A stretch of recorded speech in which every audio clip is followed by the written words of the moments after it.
Amongst a fairly interesting range of world leaders today, I think I'm with a majority of people if I say that Russia's President Vladimir Putin continues in many respects to be the most interesting. He also continues to be amongst the most busy. A day or so ago, he had another telephone conversation with an important leader, President Erdogan of Turkey. It was intended in part to congratulate Erdogan on his birthday, but of course they discussed other matters.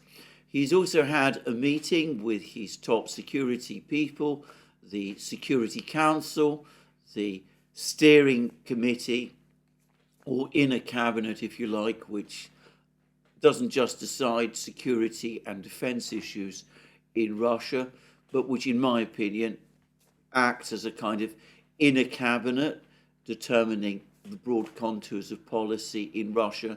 Anyway, he's had a meeting with the people who, with the Security Council, with the people there, and according to the very brief report that we've had from the Kremlin, it was to discuss developments in space, the militarization of space, though the Kremlin is careful to report an initial comment from Putin in which he denied, as he has been repeatedly doing over the last week or so, claims that Russia has any plan to launch into space the kind of sinister weapon that the American media was telling us about roughly a week ago. But of course, the most important thing that Putin did over the last 24 hours was that he delivered his presidential address to Russia's Federal Assembly, the two parts, the combined Parliament of Russia, the Duma and the Federation Council, what you might refer to as the State of the Union address. I have to say that calling it a State of the Union address, as many commentators in the West do, in my opinion, is misleading because it makes one think very much of the State of the Union address that the President of the United States now routinely delivers to Congress. But the feel of these speeches of Putin's is completely different. Putin's speeches, his presidential addresses, are incredibly detailed. They are packed with facts and figures. They outline plans for the future. They indicate the direction of policy. They are not so much looking backwards at the achievements of the previous year as looking forward to whatever plans he and the rest of the Russian government have for the future going forward. And of course, this was very much the case this time. It was, I believe, the longest presidential address he has given at roughly 2 hours. It was full of facts and figures. Most of it was connected with domestic policy issues. He spoke at great length about tax breaks and financial supports for families. This obviously is an important question. He's trying to increase the birth rate in Russia. He's concerned that the birth rate is low and it's falling, though not more so, by the way, and it's no lower than it is in, say, Europe, the rest of Europe as well. In fact, there's reasons to think that independently of anything that Putin does, the birth rate in Russia might start increasing in a few years.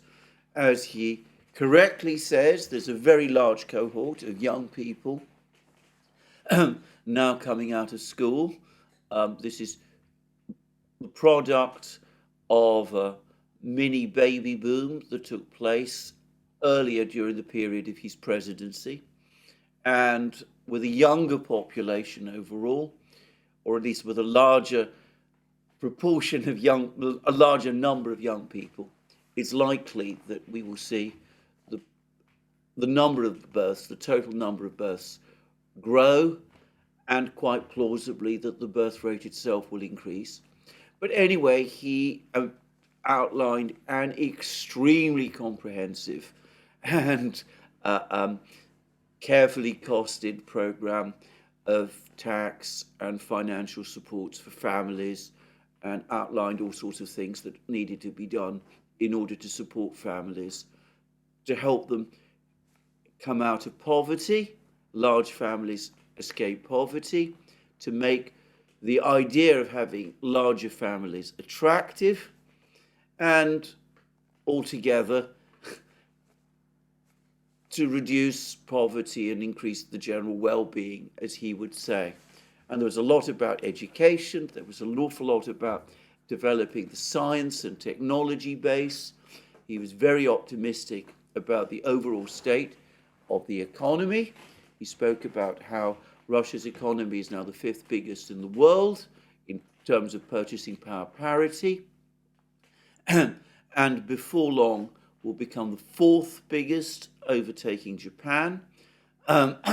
He spoke interestingly about tax issues. I suspect that after the presidential election in March, at some point next year, we will probably be seeing a significant proposals for a reform of the tax system.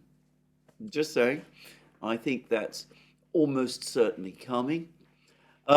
He made comments about investment. He made some very interesting points about investment. He said that we have set a goal to add 70% to investment in key sectors by 2030. We have good dynamics here. In 2021, the cumulative growth of investment was 8.6% against a target of 4.5%. In 2022, it was 15.9% with a target of 9.5%. In the first 9 months of 2023, the increase was 26.6%, when the plan was 15.1%. We must continue to move ahead of the plan. That's what he said. And of course, rising investment ultimately translates to higher growth. And he also mentions that wages have been rising, so a virtuous circle, as he would like to believe, is being created where wages rise, leading to rises in investment to meet the demand that those higher wages cause, and that in turn increases general prosperity and strengthens the economy overall. And he discussed also, very interestingly, the share of the economy that is made up of imports.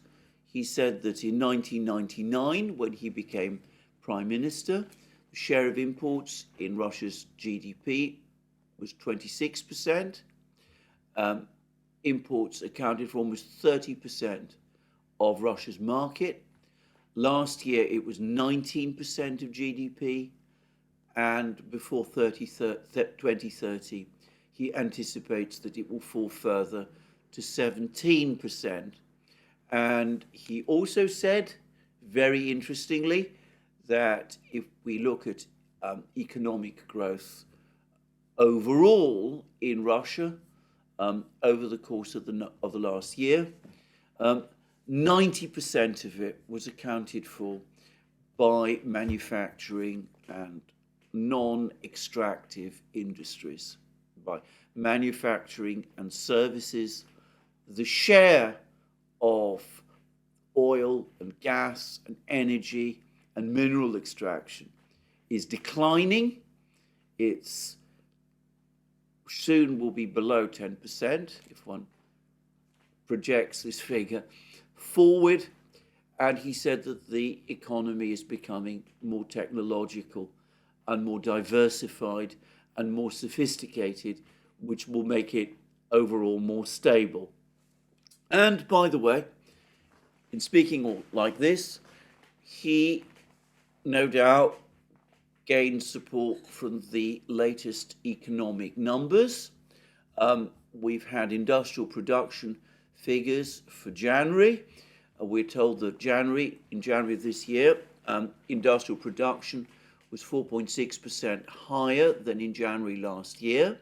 Now that is, it must be said, a 20% decline compared to December, but that is seasonal. That is something that usually, in fact, invariably happens in Russia. In January, production is always lower than it was in December. So that isn't in itself concerning. Overall, production continues to increase. The industrial expansion continues, and we've had some breakdowns. We read that electricity, gas, and steam figures in January showed an increase of 4.6%. Water supply, sanitation, waste disposal, 3.5%. In production of computers, electronic and optical products increased in January by 54.6%. Big rise there. Some of it there may be connected to military needs in terms of the special military operation. Production of motor vehicles, trailers and semi-trailers by 50.2%, and the recovery of production, motor vehicle production, is important because it was one of the industries that was most heavily hit by the sanctions. Basically, briefly in 2022, car production in Russia collapsed, but we see that there is now a rapid recovery as Russia enters into joint production projects with Chinese car manufacturers. There's also Russian car manufacturers who are becoming more active. Lada in Tolyatti, the new Aurus premium brand is going to start a middle-range vehicle, a bit like the Mercedes E-Class, so I understand, targeting middle-class Russians. We're seeing a recovery anyway in car production. Production of furniture also very heavily hit following the pullout of Western companies from Russia. Anyway, it's up by 34.1%. Production of finished metal products, except machinery and equipment, increased by 19.8%.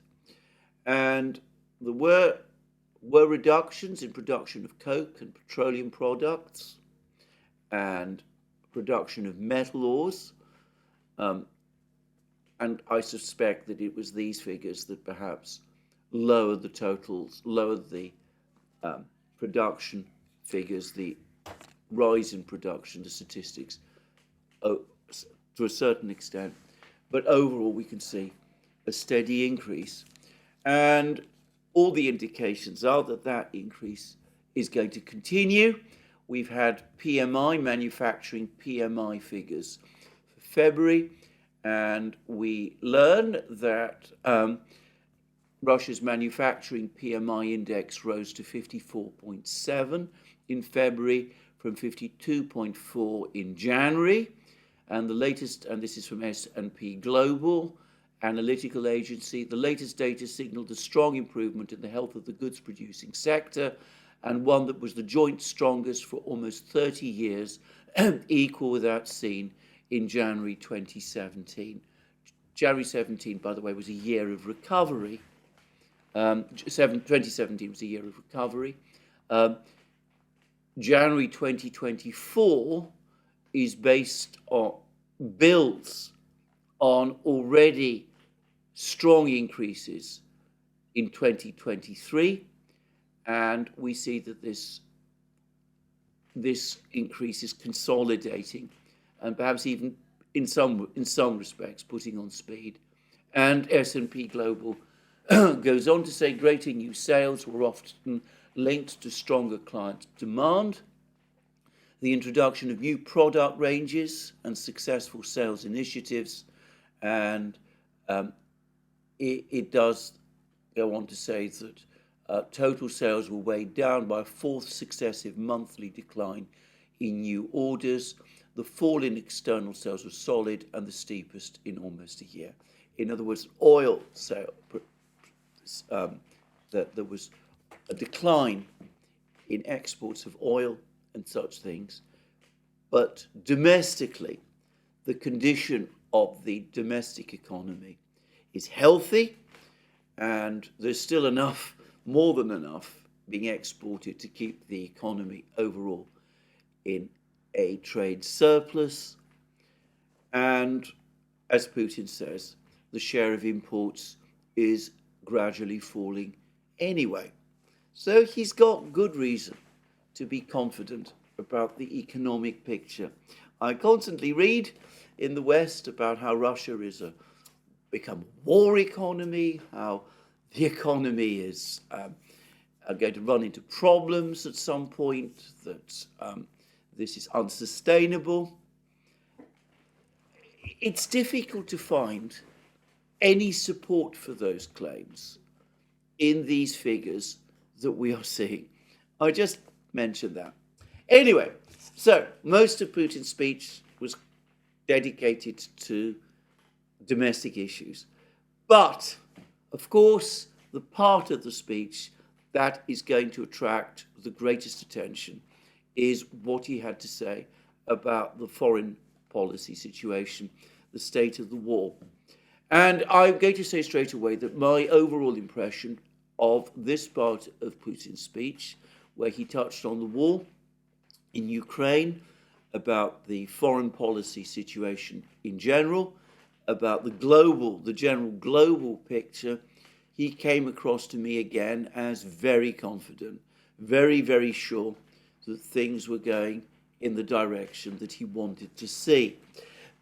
For the record, that was my overall impression of this speech. Obviously, Putin wants to project an appearance of confidence, and of course, all his emphasis on support for families, support for young people, all of these things are intended, again, to reinforce support for him in the coming election, convince the Russian people that things are indeed getting better and will continue to get better. But even if you allow for all of that, nonetheless, it did come across to me as a confident Putin, making a confident speech and sure that things, as I said, are going in the direction that he wants them to go. And he made some very interesting points. He spoke a lot about the multipolar system that is emerging, about the need for states to maintain equal relations with each other. He was again very critical about the hegemonic policies of the Western powers. Of course, he's discussed all of this previously in many speeches now, but it was all there again. He's very confident also, it seems, of the strong relations that Russia has with many countries.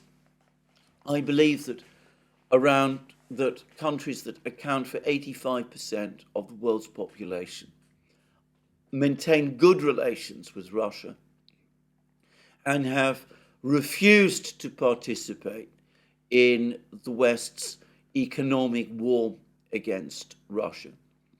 And he talked about, obviously, the special military operation. And he spoke about the fact that the Russians will achieve their objectives. He's talked about that often. He was, it seemed to me, rather less focused on the outcome of the war, the exact contours of the outcome of the war in Ukraine that he's been in other statements that he has made. He didn't talk, for example, so much about individual cities or territories or anything like that. He spoke at length about the fact that the Russian armed forces are becoming much stronger. He said that officers at all levels of the military are now far more experienced, far more capable, far more trained than they used to be. They've had the experience of actual fighting, and this means that Russia now has a highly professional and effective army. He said that there are still problems and that the Russian government wants to address them. He acknowledged that there are still problems within the military, that there are weaknesses in the logistical and system and in the weapon systems that the military still has. They still haven't got all the weapons they would like, and no doubt most of them are coming, but no doubt also soldiers will always feel that they could have done with even more than what they have, however much it is that they do have. He was very, very careful to say that Russia would never allow itself to fall into the trap that the Soviet Union did in the last decade of its existence, where it was over in committing to maintaining the military. It was engaging in an unsustainable arms race with the West. He said that at that time, in the 1980s, defense spending in Russia accounted for 13% of GDP. My own view, by the way, is that that figure is an exaggeration, but I'm not going to go into the reasons why I think that is a big historical topic of its own. But he was very clear that Russia is not, despite what some people say, looking to create a mobilization economy, a total war economy. On the contrary, he's anxious to avoid getting drawn into anything like that. He does not want a militarized economy in any shape or form. And he also talked at length about the fact that all sorts of new weapons are now coming on stream.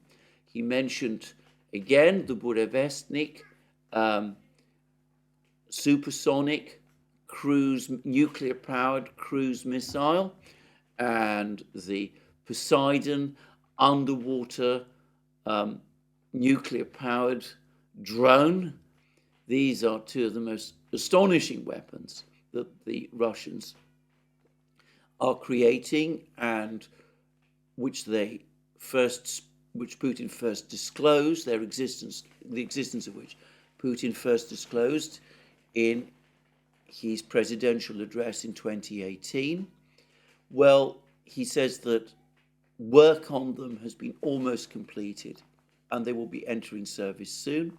He said that the hypersonic glide vehicle, which is mounted on Russian intercontinental ballistic missiles, has now entered service, and that the Sarmat intercontinental ballistic missile, the most powerful and modern intercontinental ballistic missile in the world, is also entering service also. And as I mentioned in my program yesterday, he said that alongside the Kinzhal hypersonic missile, the new Zircon hypersonic anti-ship cruise missile is now also entering service, and he said that it had also been tested in combat.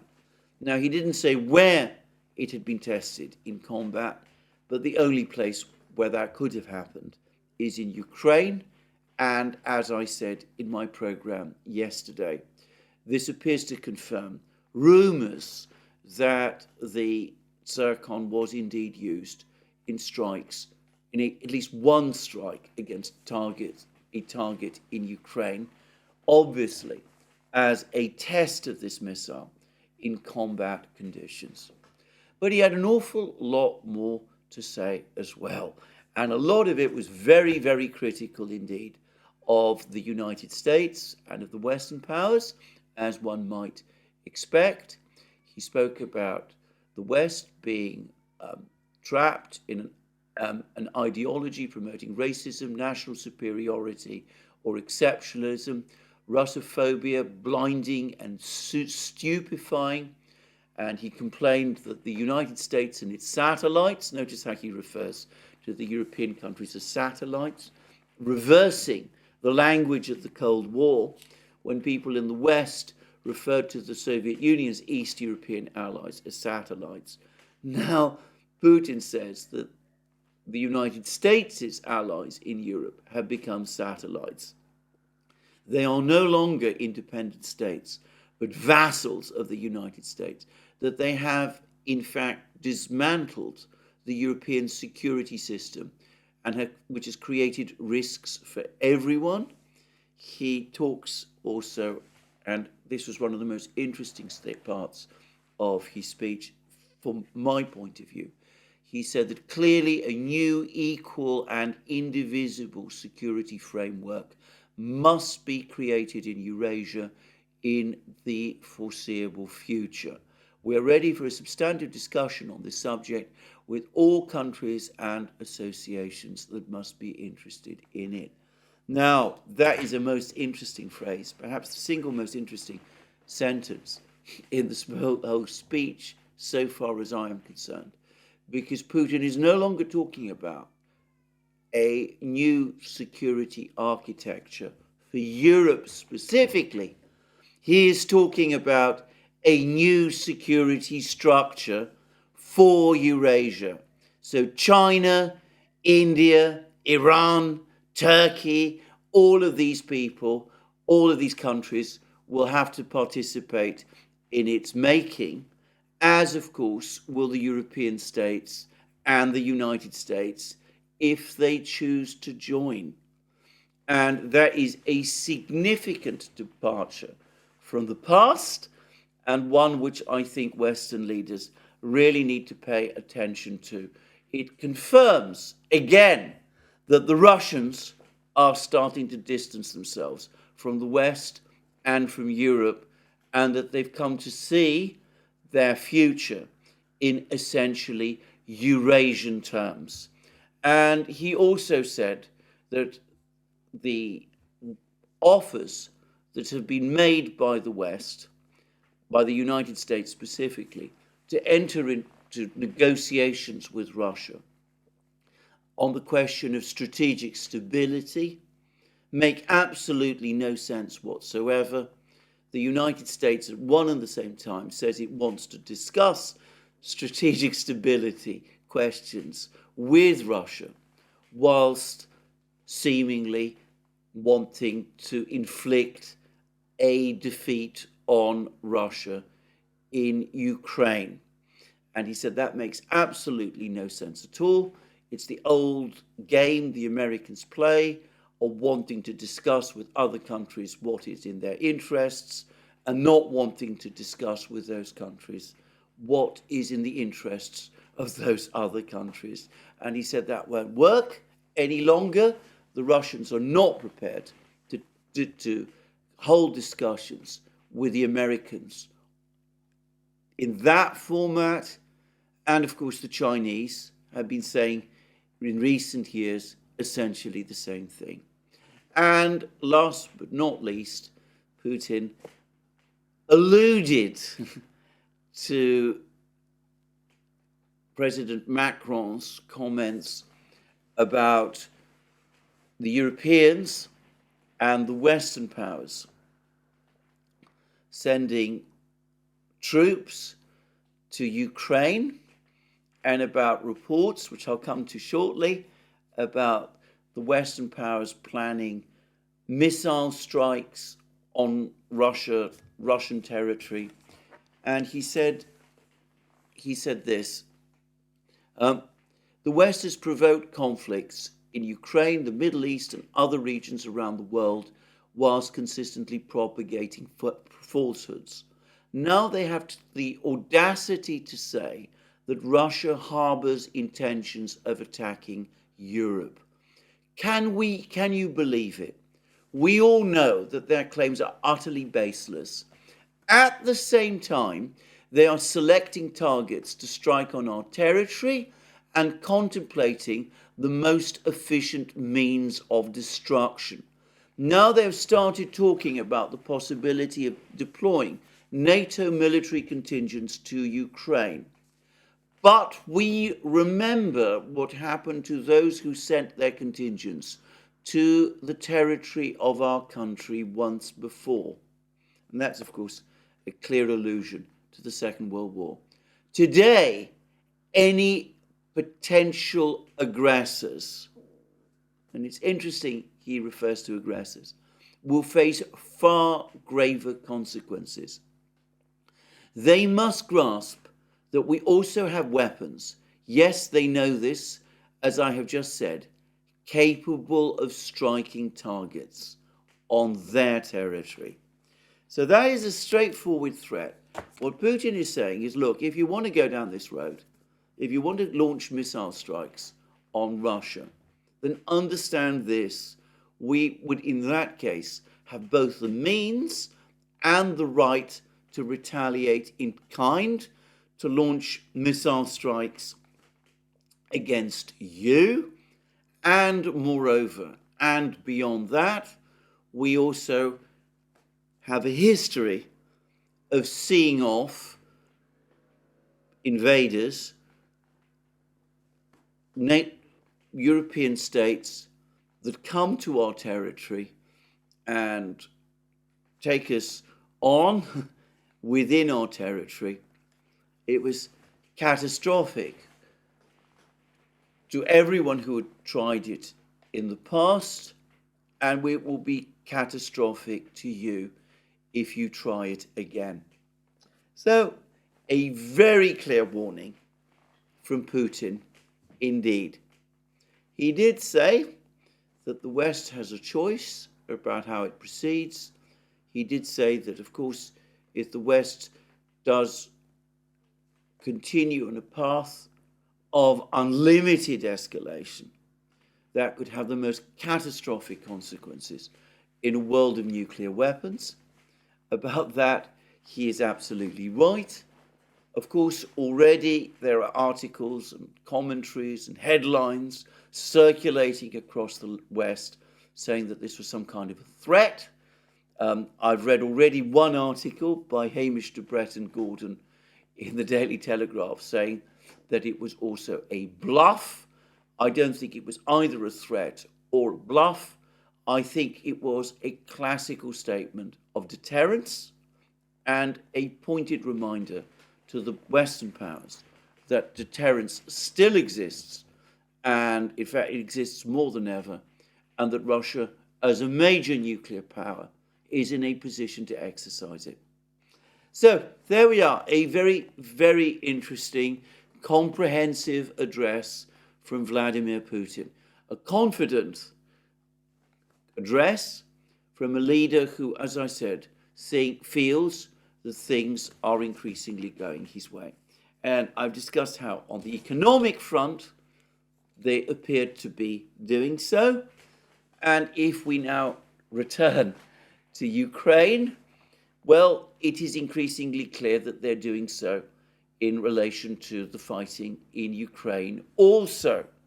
Now, we've had a very interesting report from Bloomberg, which tells us that Western analysts, Western military and intelligence analysts, and the Ukrainians themselves are now becoming increasingly apprehensive that if present trends continue, Ukrainian defenses, the entire Ukrainian front line, will collapse sometime in the summer. And this correlates well with reports that Ukraine only has enough shells to keep going until June. From that point, shell shortages will become extreme. And of course, it also, for the record, correlates quite closely with the prediction of Abdi Alaudinov, the general commanding the Chechen forces in fighting alongside as part of Russia's special military operation. Abdialudinov also predicted that the Ukrainian defense lines would collapse irrevocably sometime in the summer, with the special military operation effectively ending sometime around September. So we have had this report from Bloomberg. Bloomberg does go on to tell us that Ukraine's objective this year is to survive, to hold on, and then supposedly at the end of this year, over the course of next year, Ukraine will start to receive large quantities of new weapons from the West, and having rebuilt its army, having re-equipped its army, it then can launch another offensive all over again, an offensive which, were it ever launched, I predict would have exactly the same catastrophic outcome as the one that Ukraine launched against a weaker Russia in the summer of last year. But put that aside, obviously Bloomberg has to end the article with an optimistic spin. The fact is that the situation is getting graver and worse all the time. And, well, there's been more news from the battlefronts, and it tends to reinforce that picture. Now, as often happens, we've had less news over the last 24 hours about events than we've had at other points in the war. It tends to be like this. The information flow from the battlefronts ebbs and flows. It appears to be confirmed that the Russians did indeed capture those three villages that I discussed yesterday, Berdichi, Toninka, and Orlovka in the Avdiivka sector. It's likely that they are pushing forward in the Avdiivka sector, but we've not had an enormous amount of further information as to exactly what is going on there. There were reports that another Abrams tank has been destroyed, and in fact there's pictures which appear to show this. I'm going to say straight away, I've looked at these pictures and I've no reason to doubt that what is being shown is the destruction of an Abrams tank. But with my vision, I'm not able to confirm myself that that is indeed what those pictures show. So, bad news for Ukraine in the Avdiivka sector. There's been more confirmation that despite the claims that were circulating yesterday that the 3rd Assault Brigade, the Azov Brigade with a new name, had managed to push the Russians out of Krasnogorovka, this other small town south of Avdiivka, which was also a major location of Ukrainian artillery that used to shell Donetsk city, that despite the claims that the Azov Brigade had pushed the Russian forces out of Krasnogorovka, that the Russians, on the contrary, repelled the Ukrainian attacks and are still holding on to their positions in the part of Krasnogorovka that they captured, and that they are in fact enlarging their control of the area of Krasnogorovka that they have captured. And there are also further reports that the Russians now are on the brink of capturing the village of Nevolske to the north of Krasnogorovka, which will open a way for the Russians to attack Krasnogorovka simultaneously from the north as well as from the south. So there again, the situation is looking very bad. And perhaps even more interestingly, there are now lots of reports that the Russians do indeed control at least half of Ivanivska in Bakhmut region, this bitterly contested and fought over village. They seem to be pushing very hard, and again, one gets the sense that the Battle of Ivanivska is coming towards a conclusion. And though the Ukrainians have been resisting fiercely in order to hold on to Ivanivska, it looks as if Ivanivska will soon fall. Now, that is a generally bad picture on the battlefronts, and I suspect it's going to get worse. There were pictures earlier today of the Russians blowing up pontoon bridges that the Ukrainians have established across the Oskol River in the north. All of that suggests to me that the Russians are now very close to launching a renewed offensive in the Kupiansk area and probably the Liman area as well. There were reports that they'd captured Makeyevka a couple of days ago. That's not been confirmed. The Russian Defense Ministry has said nothing about it. There are reports that there's now fighting going on in Terny. Again, not confirmed, though the Russian Defense Ministry is increasingly talking about Terny in its daily intelligence updates. Anyway, the fighting remains very intense all across the front lines, and it is likely, as I said, that we're going to see more developments over the next few days in all three of these key battleground areas, in Avdiivka, in the Marinka area towards Krasnogorovka, in the Bakhmut area, and plausibly in Kupiansk. And we are also getting reports that the Ukrainians are now rushing to try to create defenses in Kharkiv and in Kiev itself. It all sounds, from what I've heard, very improvised and hurried, but they're trying to fortify these two cities, apparently apprehensive of a major Russian attack on these cities at some point in the next few weeks. So probably lots going on the battlefronts, probably more than we know.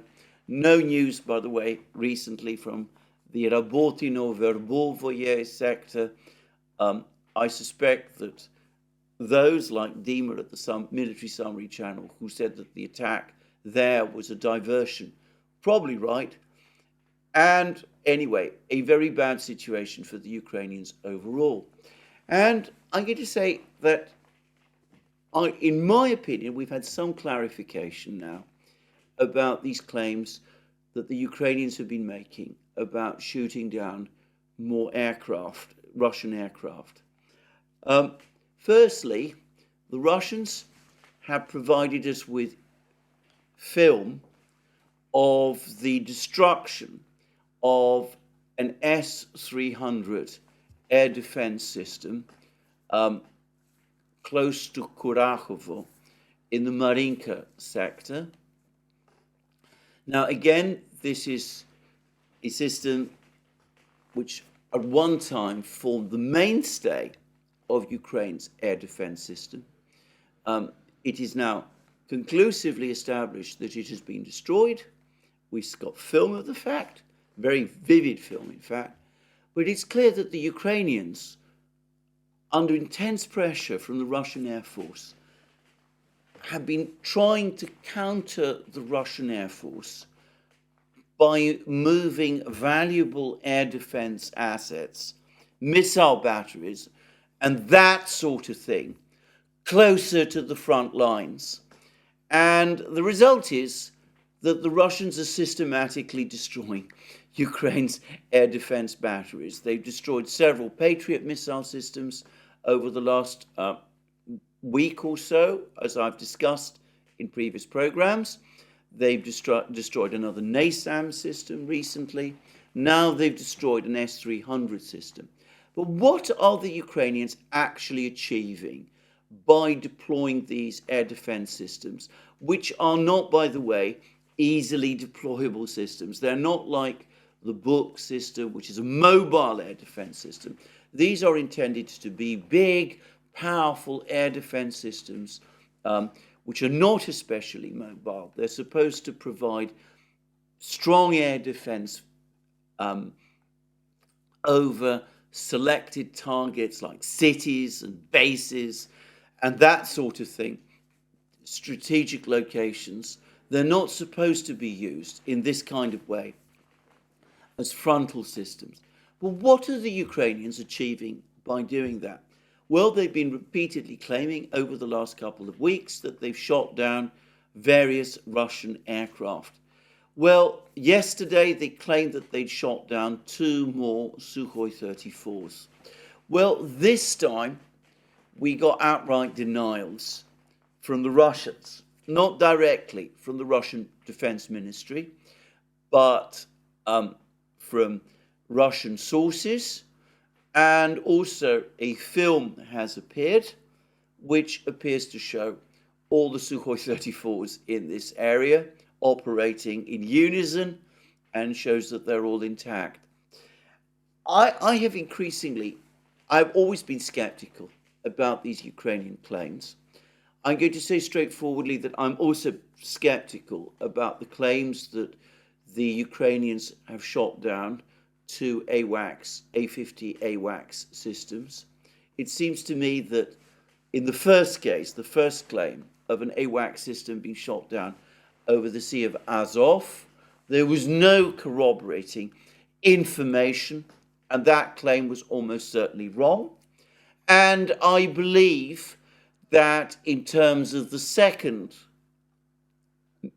AWACS system, which was supposedly shot down last week, the way in which the information came out, it seemed to me that it was an opportunistic claim cobbled together using Facebook and Telegram channels, together with some photographs based upon the loss of a Russian military aircraft, not an AWACS, but perhaps a helicopter or something else, as a result of a friendly fire incident. And I think that what amounts to this Russian denial rather reinforces that view. One of the reasons why I am skeptical about these Ukrainian claims is that if the Ukrainians were indeed shooting down as many Russian aircraft as they say, I would have expected some sign that Russian air activity over the battle lines was reducing, that the Russians would be more careful about operating their aircraft over the contact line and bombing Ukrainian positions. And the reality is, on the contrary, that the bombing has not reduced. It appears, if anything, to have been escalating over the last few weeks. And that suggests to me that maybe the Ukrainians have shot down one aircraft here or there occasionally, but overall that they're not proving particularly successful in shooting down Russian aircraft, and that these claims that they are being done principally for morale purposes. That's my tentative view. Of course, information may come which argues otherwise. Anyway, there we go. That's broadly the situation on the front lines in Ukraine at the present time. Now, today is Friday, and on Friday, the Russian Defense Ministry publishes an overall summary of the situation over the previous week. And the other thing that has happened this February is that, if you believe the Russian Defense Ministry, there has been an enormous surge in Ukrainian losses over the course of this February. Now, February is, of course, a short month, but the Russians are claiming that over the course of February, as I understand it, Ukraine lost around 27,000 men killed or wounded. That compares with an already very high number of around 23,000 in January. And, well, the total figure for the last week of January, This is the number of Ukrainian soldiers killed or wounded that the Russians say the Ukrainians lost over the course of just 1 week came to 7,395, if I've added up the numbers correctly, which I think is by far the biggest number of losses Ukraine has suffered, according to the Russians, over the course of any week since the start of this year. So we see that the trend in Ukrainian losses is rising. And it's interesting also to look at where these losses appear to be most concentrated. So by far the heaviest losses were in the area of Bakhmut and Marinka. The Russians now lump these two battle places together, despite the fact that the Avdiivka direction lies between them. But they say that in this area, Ukraine lost 2,835 men, dead and wounded, 7 tanks, at 16 armored fighting vehicles, 24 field guns. And that's 2,835. And in the Avdiivka area, Ukraine lost 2,600 men, dead and wounded, an astonishing 23 tanks. 23 tanks. And the Russian Defense Ministry now confirms that amongst these were Abrams tanks. It says including US-made Abrams, but they don't tell us how many, and 45 armored fighting vehicles and 26 field guns. So very heavy losses in this central area of the battle lines. And one doesn't get the sense of the meat grinder in operation with a vengeance. I am not able to make comparisons, but I think over an extended period, these 2 months have, according to the Russians, been amongst the bloodiest that the Ukrainian army has suffered. And that might explain, by the way, a report that I read in one of the Ukrainian Telegram channels. I think it was Resident. They're saying that Ukrainian brigade commanders, perhaps all of them, wasn't able to work out exactly how many, have now written to Zelensky asking him to reinstate Zaluzhny and to sack Syrsky. They can see that the situation is getting worse all the time, and they want Zaluzhny back, though it's not quite clear, it's not clear to me what they think, if he does come back, that he will actually be able to do.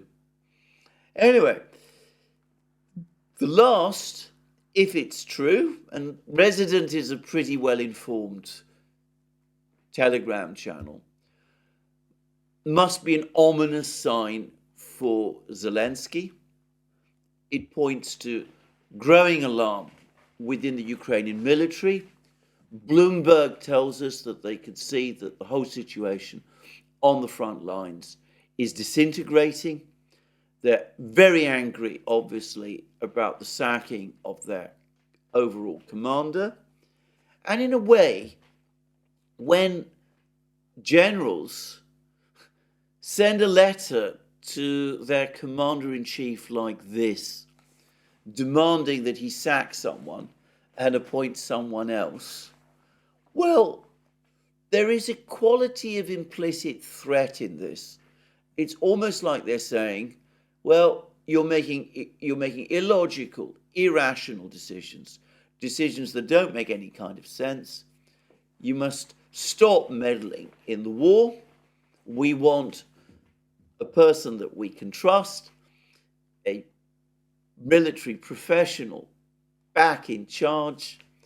And, well, if you don't do that, just remember that it's we who've got the guns.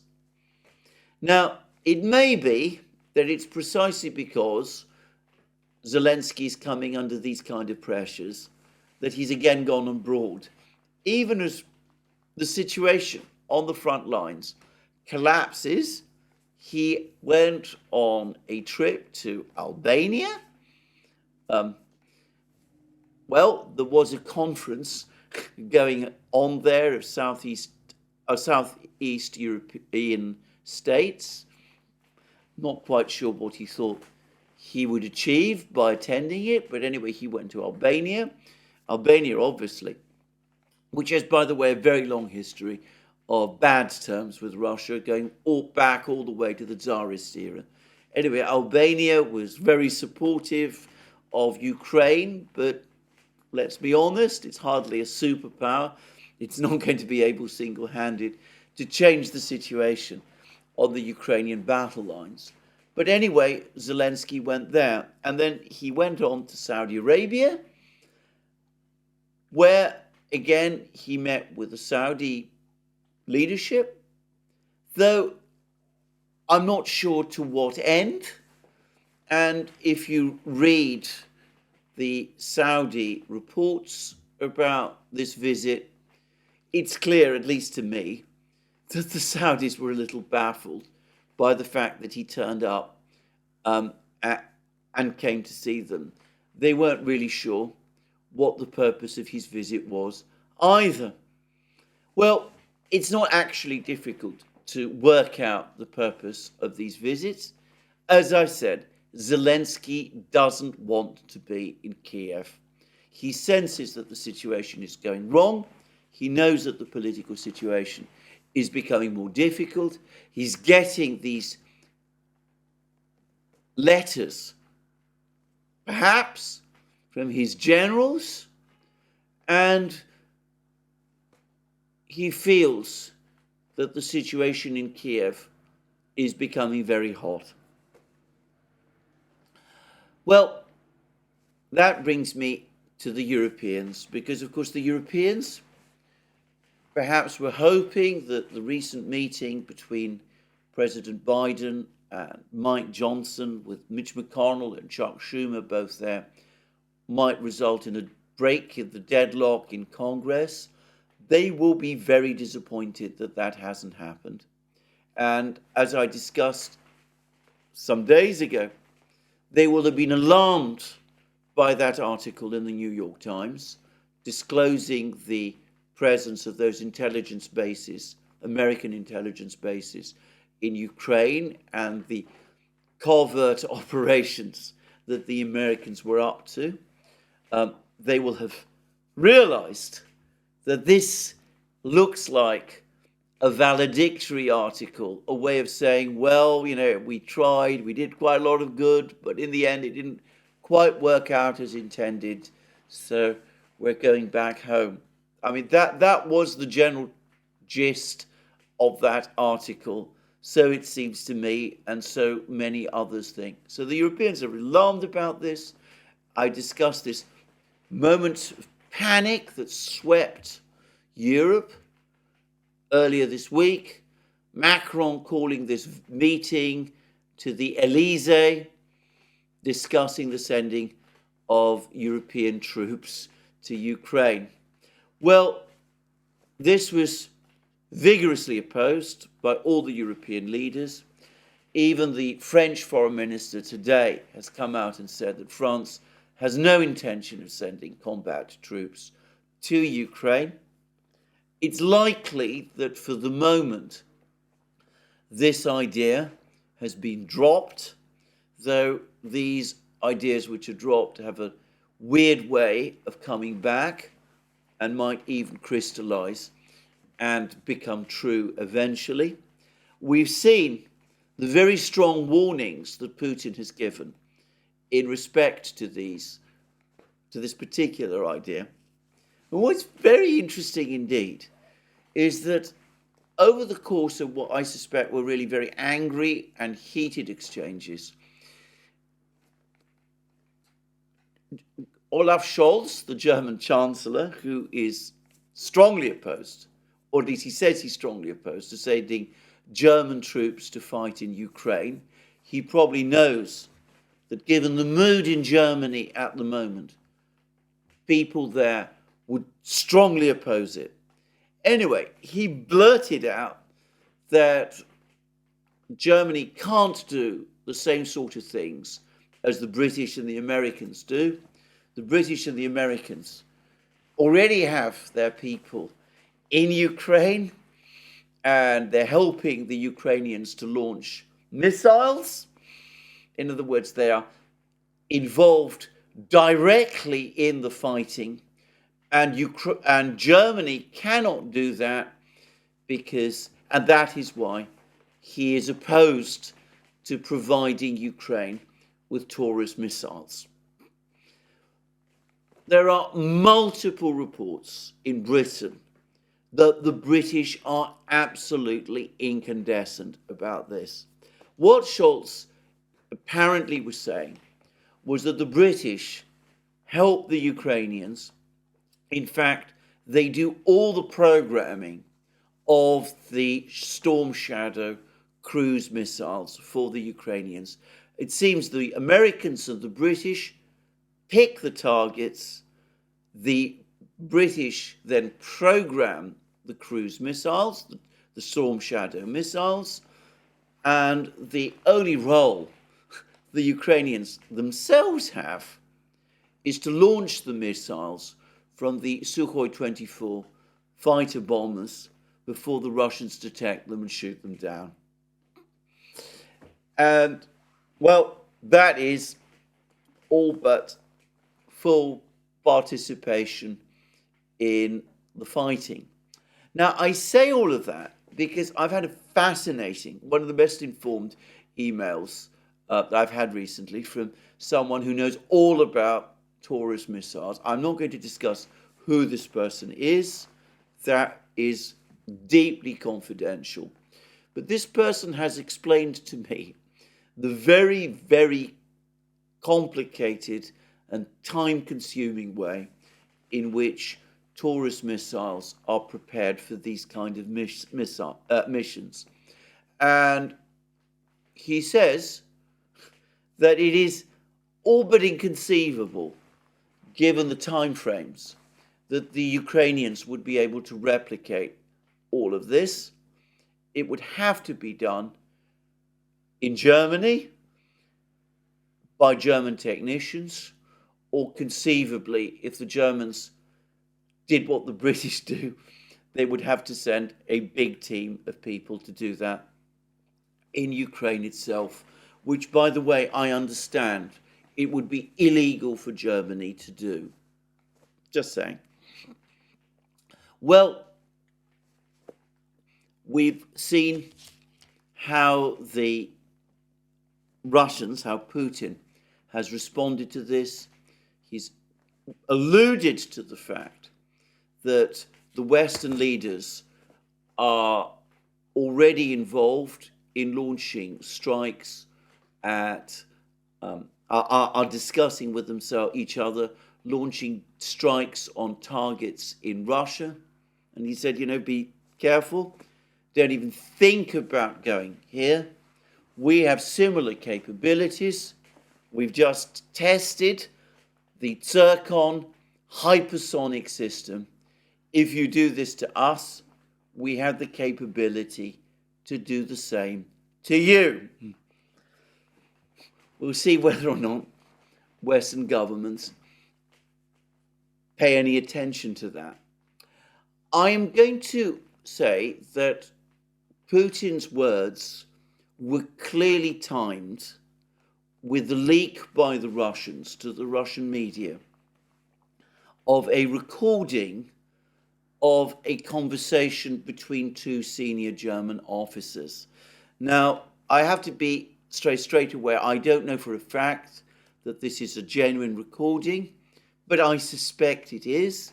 I suspect that the Russians are now monitoring communications and they're able to overhear conversations that take place.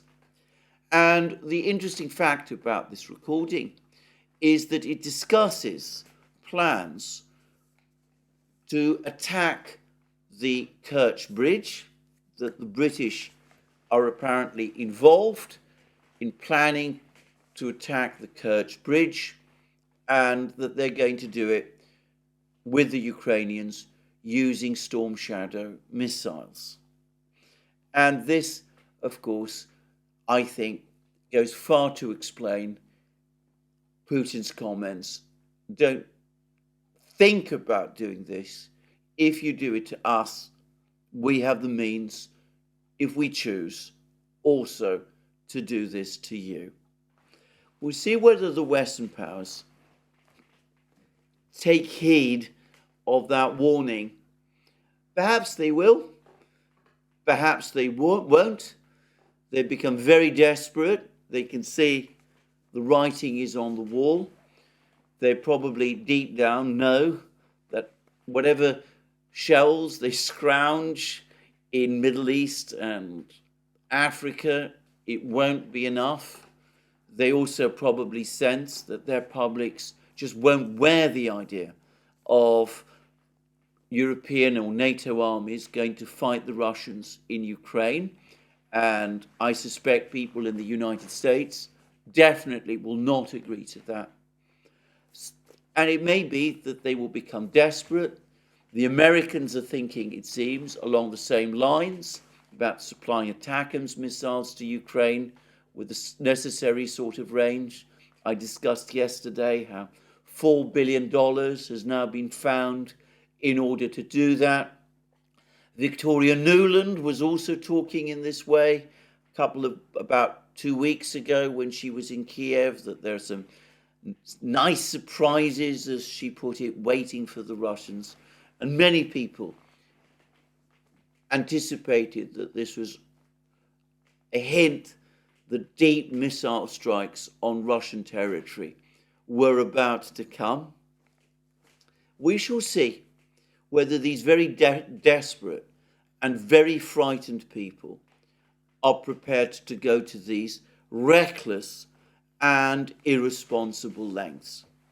All I will say, however, about that is that not only is this dangerous and reckless in itself, wildly so, in fact, it's not going to achieve the effect that people think it will. General Kuyat, the former Inspector General of the German military, has come forward and said that the Taurus missile cannot change the overall situation on the Ukrainian battlefronts. Many commentators, many military officials in the United States have said the same thing about the ATACMS missile. As to the Crimean bridge, the Russians will, of course, take steps to defend it.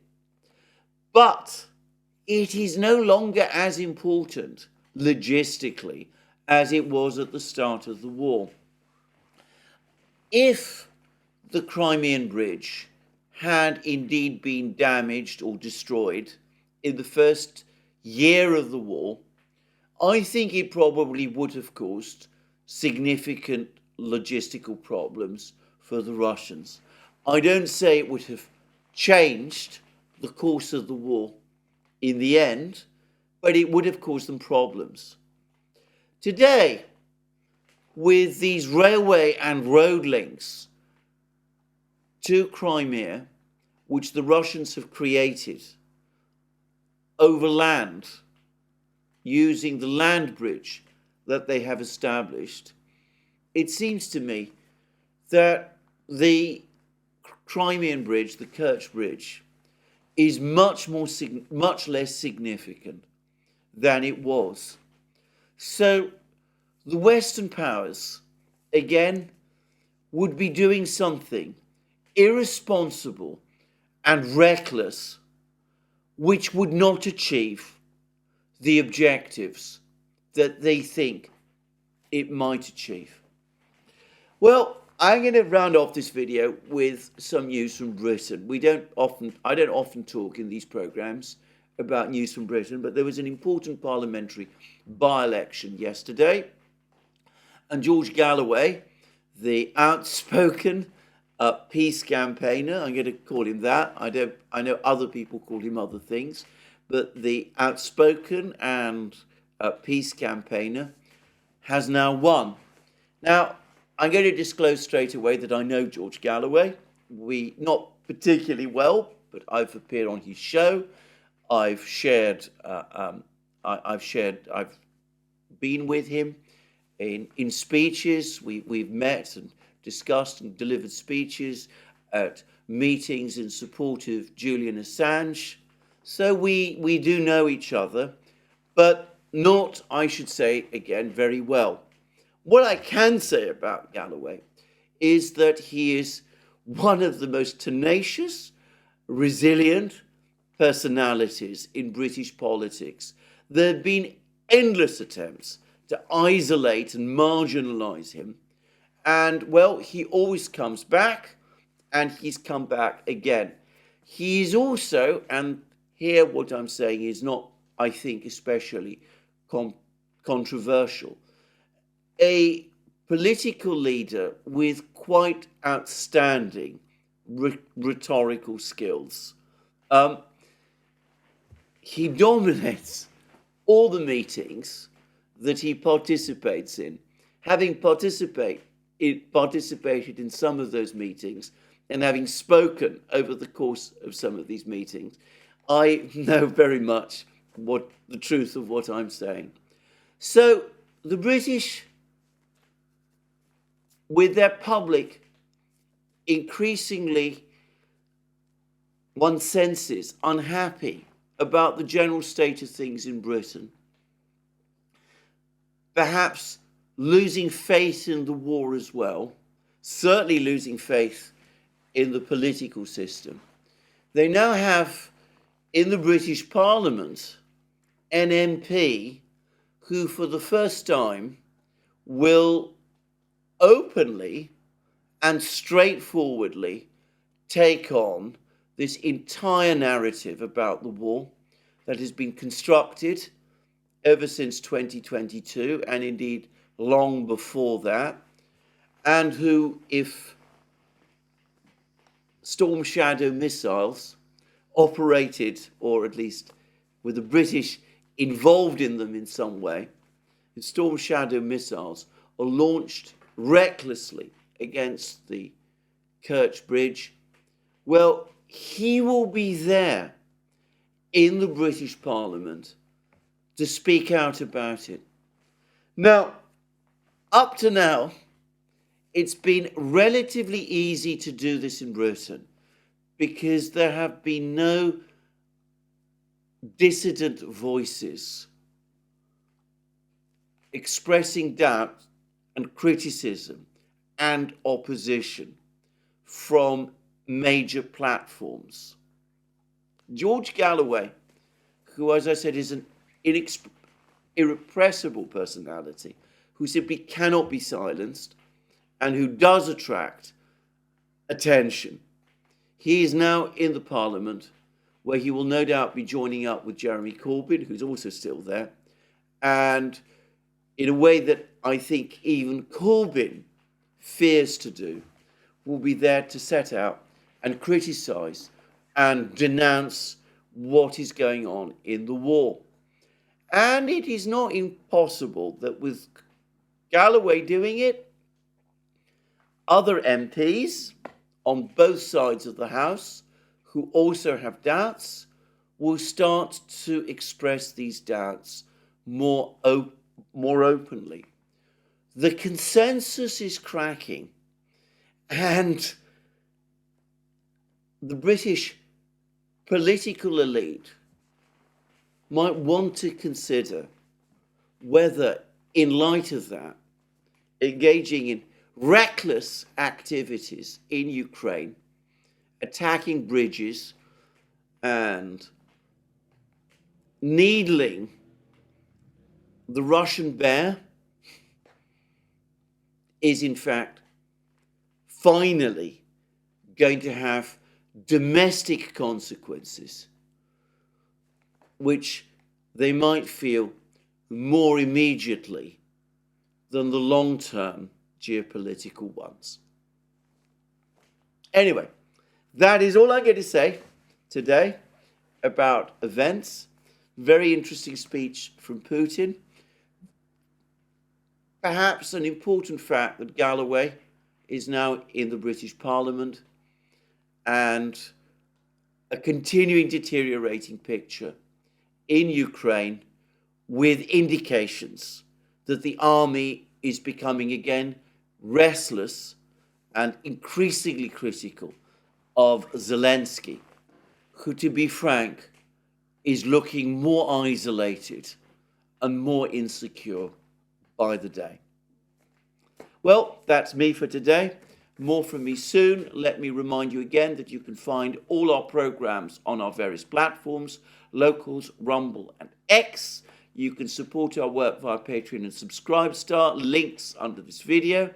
Don't forget to check out our shop, our magic mugs, our hats, our hoodies, our t-shirts, our sweatshirts, all those great things. And last but not least, if you've liked this video, please remember to tick the like button and to check your subscription to this channel. That's me for today. More from me soon. Have a very good day.